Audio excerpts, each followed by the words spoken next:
ہم نے ابراہیم علیہ السلام کو لوگوں کا امام بنایا۔ ہر قربانی میں، ہر امتحان میں ابراہیم علیہ السلام کامیاب ہوا۔ ابراہیم کو اس کے پروردگار نے آزمایا کچھ باتوں کے اندر، تو اس نے ان تمام باتوں کو پورا کر دیا۔ پھر ہم نے فرمایا کہ ہم تمہیں امام بنانے والے، لن ینال اللہ لحومھا ولا دماؤھا ولکن ینالہ التقوی منکم، کہ اللہ تعالیٰ کو نہ ہی تمہارے ان جانوروں کا گوشت پہنچتا ہے، نہ ہی اس کا خون پہنچتا ہے۔ معلوم ہوا قربانی کی جو اصل روح ہے وہ ہمارے دل کا امتحان ہے، ہمارے دل کا تقوی، ہمیں اللہ تعالیٰ سے کتنی محبت ہے۔ تم ورحمۃ اللہ۔ آج کی اس چھوٹی سی ویڈیو میں ہم گفتگو کریں گے عید الاضحیٰ کیا ہے، عید الاضحیٰ کے معنی کیا ہیں اور مسلمان اسے کیوں منائیں گے، اور مزید اس کے تاریخی پس منظر کا ذکر کریں گے کہ اس کی شروعات کہاں سے ہوئی۔ نحمدہ ونصلی علی رسولہ الکریم، اما بعد، فاعوذ باللہ من الشیطان الرجیم، بسم اللہ الرحمن الرحیم۔ قل ان صلاتی ونسکی ومحیای ومماتی للہ رب العالمین، بے شک میری نماز، میری قربانی اور میرا جینا اور مرنا سب کچھ اللہ کے لیے ہیں جو تمام جہانوں کا پروردگار ہے۔ تو دیکھیے ایک اللہ تعالیٰ نے مسلمانوں کو دو عیدیں عطا فرمائی ہیں۔ عید کہتے ہیں بنیادی طور پہ خوشی کے دن کو۔ ہر قوم کے لیے کوئی نہ کوئی خوشی کا دن ہوتا ہے، کچھ نہ کچھ خوشی کا ایام ہوتے ہیں۔ مسلمانوں کے لیے دو خوشی کے دن ہیں، ایک عید الفطر جو رمضان المبارک کے مہینے کے فوراً بعد آتی ہے، اور دوسری عید الاضحیٰ جس کا سیدھا تعلق اب سے 4000 سال پہلے خدا کے ایک جلیل و قدر پیغمبر کے ساتھ ہے، ان کی زندگی کے ساتھ میں ہے، جن کا نام حضرت ابراہیم علیہ السلام ہے۔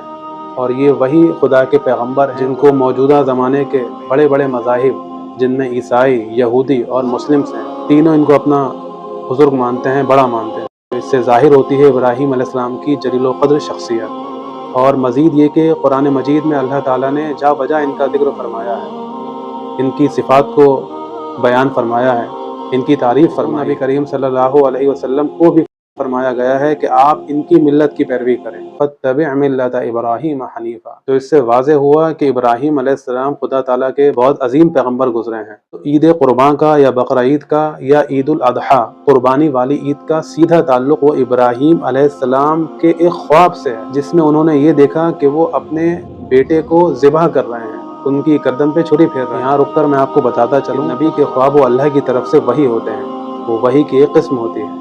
نبی کا خواب عام انسانوں جیسا نہیں ہوتا، جیسا کہ ہم انسان خواب دیکھتے ہیں، سوتے ہیں۔ عام انسان کے خواب میں اور ایک نبی کے خواب میں زمین آسمان کا فرق ہوتا ہے۔ نبی کا خواب شیطان کی طرف سے نہیں ہوتا، وہ وحی کی ایک قسم ہے۔ لیکن جب بار بار ابراہیم علیہ السلام نے یہی خواب ریپیٹ ہوتا ہوا دیکھا، تو پھر انہوں نے اپنے فرزند رشید اسماعیل علیہ السلام کو بلایا اور ان کے سامنے اپنے اس خواب کا ذکر کیا، اس طور پر قرآن مجید کے الفاظ میں کہ انی ارا فی المنام انی اذبحک فانظر ماذا تری، کہ میرے بیٹے اسماعیل، میں خواب میں تمہیں دیکھ رہا ہوں کہ میں تمہیں ذبح کر رہا ہوں، تو اس بارے میں تمہاری کیا رائے ہے؟ یہاں رک کر میں آپ کو بتاتا چلوں اسماعیل علیہ السلام کے جواب سے پہلے کہ اسماعیل علیہ السلام ابراہیم علیہ السلام کے وہ صاحبزادے ہیں، وہ فرزند رشید ہیں جو بہت ہی دعاؤں کے بعد اللہ تعالیٰ نے ان کو عطا کیے تھے، ان کی جھولی میں ڈالے تھے۔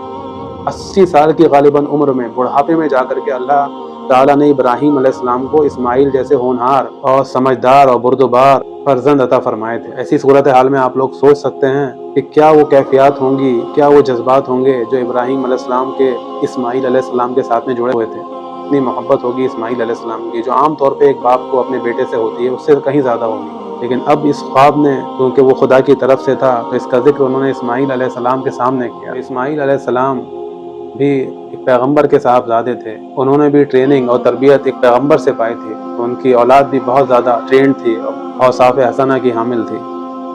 انہوں نے بھی صاف جواب دے دیا کہ اے میرے ابو، کچھ آپ کو حکم دیا جا رہا ہے خدا کی طرف سے، آپ اس پہ عمل کیجئے، اور انشاءاللہ آپ مجھے جمع رہنے والوں میں پائیں گے، مجھے بھاگنے والوں میں نہیں پائیں گے۔ ابراہیم علیہ السلام نے پختہ ارادہ کر لیا اسماعیل علیہ السلام کو ذبح کرنے کا، اور اسماعیل علیہ السلام نے بھی پختہ ارادہ کر لیا اپنے آپ کو ذبح کروانے کا۔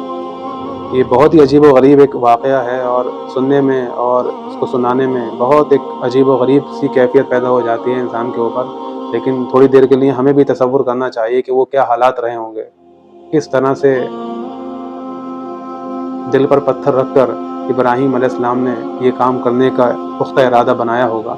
تو پھر آگے یہ ہوتا ہے ابراہیم علیہ السلام اسماعیل علیہ السلام کو اس مقام پر لے کر جاتے ہیں جہاں آپ کو ذبح کرنا ہوتا ہے۔ ذبح کرنے کے لیے ان کو لٹا دیتے ہیں، اور پھر چھری پھیرنے ہی والے آسمان سے ندا آتی ہے، آسمان سے پکار آتی ہے، اے ابراہیم قد صدقت رؤیایا،